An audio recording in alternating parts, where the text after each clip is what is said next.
Hi guys, welcome back to my channel. I'm recording this video on my iPhone so I can show you guys the camera that I use to record all of my YouTube content. So all of my other videos have been recorded on this DJI Osmo Pocket 3. Wait, DJI? No, it's DJI. Sorry, DJI. I keep calling it DJI, I don't know why. Anyway, this is the camera I've been using that everyone has been asking me for a review on. I'm also going to go through the other cameras that I've used in the past in my YouTube channel as well, so you guys can go take a look at the quality of those videos too. In this video, I'm going to discuss this DJI Osmo Pocket 3. I'm also going to be talking about the Canon G7X that I've used in the past, and then I'm also going to be talking about a Sony that I used. Talk about the different ways that you can use the different cameras and what's really worth your investment, especially if you're a beginner YouTuber. So like I said, this video I'm recording on my iPhone 14. I'm using the back camera and I'm using an app called Blackmagic Cam. I've talked about this app on my iPhone apps that you can use to create content, but a lot of you wanted to know a little bit advanced or more advanced techniques and cameras that you can use for recording different YouTube videos. And this one, the DJI, is the one that, wait, is it DJI? No, it's DJI. Anyway, this is the one that I have been using that everyone always asks me about and asks me, oh, how am I getting this quality on this camera? So this is the camera itself. I'm going to flip it up. So you see it has a gimbal on the top for stabilization, and it is very close to my face, so I'm just gonna zoom out. But this is the home screen, right? So I can flip the camera, so I can flip it to you guys just by touching it. Oops, not that one. I can flip it so you guys can see my makeup vanity, and then I can flip it back and you guys can see my face again. I can also change it to photos. I really love the photos on here. So all of my YouTube thumbnails are created with the photos on the DJI Osmo Pocket. But anyway, it also has a magnification option. So you can magnify up to 4 times if you are shooting in 1080p. So typically people like to shoot in 4K. When you shoot in 4K on this camera, you can only zoom in to a magnification of 2. So I actually have to shoot in 1080p, and no one has actually said anything about it on my YouTube channel. So I'm actually not even using the highest quality possible for this camera. However, I do a little bit of adjustment on the settings here. So let me see if I can show you guys. So if you click on the corner in pros and exposure, I did keep the exposure to auto. I also have the white balance to be auto. The format is continuous, or the focus mode is continuous, and the format is JPEG. Oh, let me change it back to video. The glamour effects I have are off, so I keep those off. I also keep the color normal. I shoot in continuous, and I also keep my adjustment at default. I'll have to find the settings that I put on before, so I'll just add it into this video. Anywho, the reason why I love this camera so much is because it is just so small for me to fit. So you can see this is just the camera itself. It fits directly in all of my purses. However, since it has the gimbal, it is incredibly sensitive. So I actually had to get a second one. So this is my second one, but it was covered by my warranty. So always get the warranty, especially if you have a gimbal, because the gimbal, again, is very sensitive. But I have to keep it in this case. Otherwise, the gimbal does get destroyed, which is not optimal. And the case typically will fit in my purse, so I do like that size. I did get the creator kit for the DJI Osmo Pocket. So it comes with a stand. It also so this is the stand, and then this is like the holder, so you can add it on to have an additional holder area. It also came with the battery. So this is the battery that you can extend on, and then you can also add in the tripod here, so you can charge and shoot at the same time and prop it up on the tripod at the same time as well. So this is also charged. It also comes with a microphone, and I unfortunately lost the original microphone that it came with, but I ended up getting just the DJI microphone set. So this is a 2 microphone set, and it has the adapter so you can plug into your iPhone. So this is also just really useful if you want to create content on just your iPhone. You can just buy the microphone set. You can have it for 2 people. I typically only use microphones when I'm outside. So when I'm indoors, it's fine, but when I'm outdoors, I do use the microphones, and it's in a case that is actually charging, so I can just keep it in here. My microphones are always charged, and then eventually I'll have to charge the case.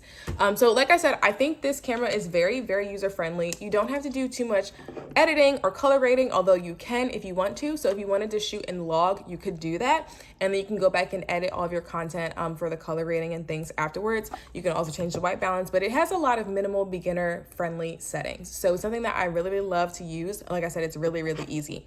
Now, the second camera that I've used before. And this was actually the first camera that I started with when I started my YouTube channel, was the Canon G7X. Now, I love Canon. I really, really do. I love the Canon so much. It was something that I loved using. However, it was a step above this DJI Osmo Pocket because you have to have a little bit more experience with knowing how to set up the Canon camera based on your settings. So since I'm a Black woman, right, a lot of the times when you turn on the camera on the auto settings, it kind of like washes out the color within you. And if you're doing something like a get ready with me or makeup or anything that requires you to have vibrant colors, it can really get in the way, and you have to really figure out how to do color grading, right? So that was something that I never actually touched or approached on the Canon. The other thing I didn't like was that it was about the size of this microphone kit, and it didn't fit in a lot of my purses all that well. So I didn't like that it wasn't as mobile. So if I were shooting content on my camera, I couldn't shoot on my camera, and I would have to take my iPhone and shoot on my iPhone. Whereas I think the DJI Osmo Pocket is a lot smaller for me, and it just fits, more snug into different places. So yeah, having a camera that was this size was just an inconvenient size for me. However, it is a very user-friendly vlogger camera. I love the nighttime setting, so you can shoot nighttime content. Again, you have to know a little bit more settings and be a little bit more knowledgeable in that topic. I never actually changed it because I just didn't know. The one thing that I didn't like about the Canon G7X and what really prevented me from getting it a second time. So the first time I had it, I actually dropped that camera in the ocean. So we're not even talking about that, but I dropped the camera. I did have a warranty. The warranty ended up giving me a gift card, which I wasn't happy about because the gift card cost was not equal to the actual price of the camera. Anyway, regardless of all of that, I didn't get the camera a second time because I didn't like the quality of photos. I think a lot of influencers really hype up the Canon G7X photos, and I'm not going to show you examples, so I don't want to call anyone out, but what I can say is that I personally do not like the quality of the photos. I don't think they're great. I don't like them. I think the footage from a video on a Canon G7X M3 is phenomenal. I think it's great. However, it didn't have both purposes. So if I were wanting a camera that could take great video and take quality photos that I personally liked, I wouldn't go with the G7X, so the Canon G7X. I think there are other cameras you can use that will give you both that are actually higher quality than the DJI Osmo Pocket. Like I said, this is a really friendly or beginner-friendly camera that anyone can use. But if you want something that's gonna give you both, I would recommend using the Sony, I believe it's the RX100. I just used that camera for the very first time, and let me tell you, I was not a Sony girl. I really wasn't. I'm so sorry, but I was not a Sony girl, and it wasn't until recently that I was like, oh my gosh, I actually really love this camera, and I think I'm gonna have to get it myself. So I was at a dinner with a few creators actually, and they all brought out their cameras and everyone was comparing their cameras and things. And I'm like, yeah, I have the DJI Osmo Pocket. Like, it's really cool. It's really friendly and everything. And a few of them actually use or do a lot of color grading and a lot of white balance. So the DJI Osmo Pocket wasn't something that was really in their search. Like, they were like, it's a cool camera, but I want something a little bit more elevated. And I'm like, totally get it. I understand. But one person whipped out this Sony, and girl, it was chef's kiss. It was so good. So I saw the video footage, absolutely phenomenal. And I also saw the camera footage, and we were out at dinner. It was at nighttime, and we were sitting around a few heat lamps. So you could see different Christmas lights, and also the heat lamps that are outside, in LA. If you've been into an outdoor restaurant during the wintertime, But anyway, the pictures that we took on that camera were so crisp. The video was phenomenal. I wish I could show you the photos. I may be able to dig out some photos from that camera. But it's something that I definitely have very, very high on my Christmas list because it is such a high quality camera. And the person that was using the camera did do a little bit digging to find out the settings. And like I said, this camera is a step up from the Canon. So if I had to rank them, I would say DJI Osmo Pocket is definitely beginner. I would say, well, maybe iPhone is beginner, then the DJI Osmo Pocket, then the Canon, and then this Sony. And it also increases the price point as well. So, you have your iPhone, which I would consider free because you're already using it, so girl math. But then you have your DJI Osmo Pocket. The creator kit, I believe, was like $800. And then the Canon itself is about $850. I would have to double check that price. And then the Sony model that I'm talking about was more about $1,200. And I think that is a really great price for the quality that you are getting on that camera. I mean, I have never seen anything like it so well, and it is about the same size as the Canon. So again, it's about the size of this mic kit or this set. So not as easy to bring around in purses, but for the quality that you are getting, I think it is a really high quality camera. Like I said, I saw it at nighttime, so I saw what it can do in the night. I would definitely be interested to use it during the daytime, but I would expect that if it can shoot at night and have really crisp images and also crisp videos, that it could also really capture great content during the daytime.